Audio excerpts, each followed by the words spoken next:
नमस्कार शिक्षक साथियों, आप सभी का स्वागत है हमारे यूट्यूब चैनल स्वरान अकेडमी क्लासेस पर।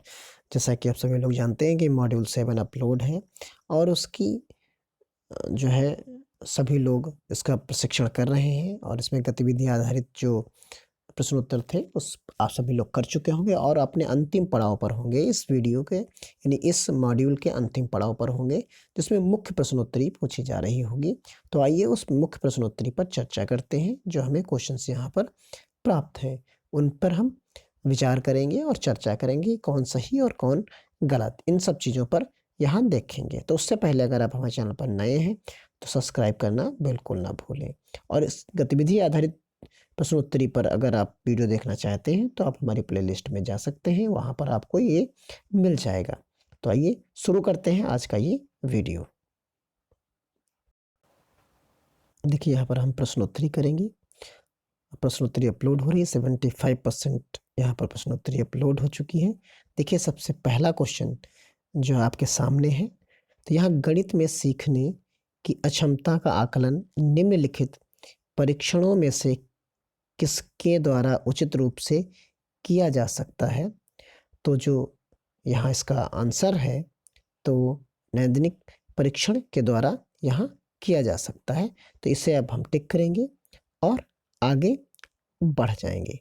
इसी प्रकार जो है अगला क्वेश्चन जो हमारा है, उसमें देखिए बताया गया है कि एक शिक्षक जो है कक्षा के कार्यों को एकत्रित कर पढ़ाती है और फिर छात्रों की ज़रूरतों को पूरा करने के लिए अगले पाठ की योजना बनाते हुए समायोजित करती है। वो कर रही है, तो यहाँ वो कर रही है, तो ये सीखने के लिए आकलन, तो यहाँ जो हमारा ऑप्शन जो है सही होगा, तो सीखने के लिए आकलन यहाँ पर के लिए होगा। तो ये चीज़ हम इसको ओके करेंगे और आगे बढ़ जाएंगे।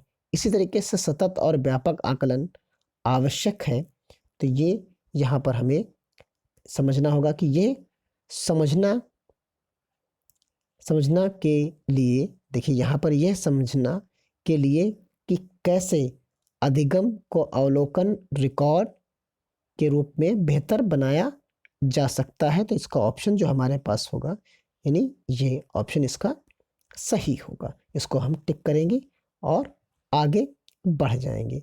देखिए यहाँ पर हमने इसको टिक किया और आगे बढ़ गए। इसी तरीके से निम्नलिखित में से कौन सा एक उपयुक्त प्रारंभिक आकलन कार्य नहीं है? तो यहाँ पर जो ऑप्शन इसका है, तो वो ऑप्शन हम देखेंगे यहाँ पर कि छात्रों की रैंकिंग के रूप में है, तो इसे हम टिक करेंगे और आगे बढ़ जाएंगे। इस प्रकार अगले वाले में देखिए कि कक्षा में जो है, यहाँ कक्षा में समूह गतिविधियों द्वारा छात्रों के निम्नलिखित में से किसे विकसित किया जाता है? तो यहाँ जो ऑप्शन हमारा सही होगा वो सहयोग होगा।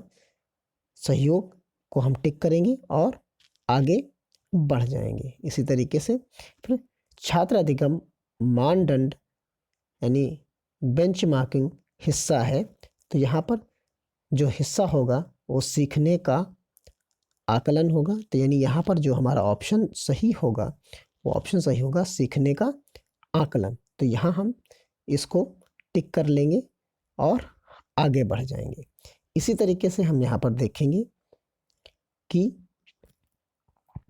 निम्नलिखित में से कौन सा विद्यालय आधारित आकलन यानी एसबीए की मुख्य विशेषता है? तो यहाँ पर मुख्य विशेषता है योग्यता आधारित जो है गतिविधि।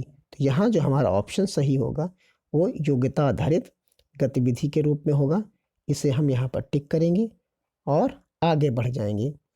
तो यहाँ जो अगला क्वेश्चन है आकलन का उद्देश्य, आप समझते हैं। देखिए यहाँ आकलन का जो उद्देश्य है वो है, सारे ऑप्शंस आपके सामने दिए गए हैं।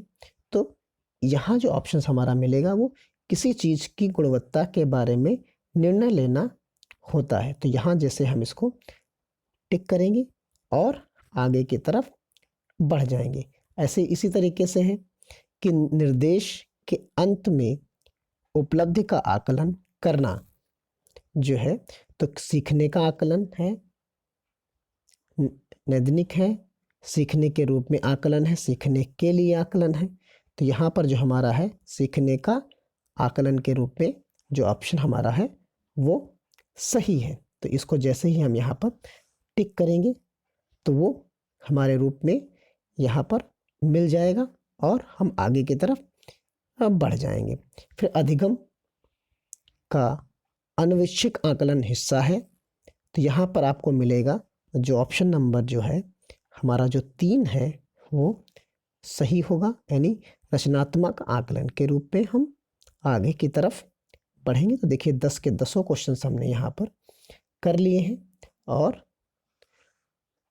उसके आगे के क्वेश्चंस को हम जैसे हम सबमिट यहाँ पर करेंगे तो सबमिट करने के बाद आप देखेंगे कि जो आपका ऑप्शन है यहाँ पर कि कितने सही हुए और कितने गलत हुए, इनके बारे में हम यहाँ पर देख पाएंगे।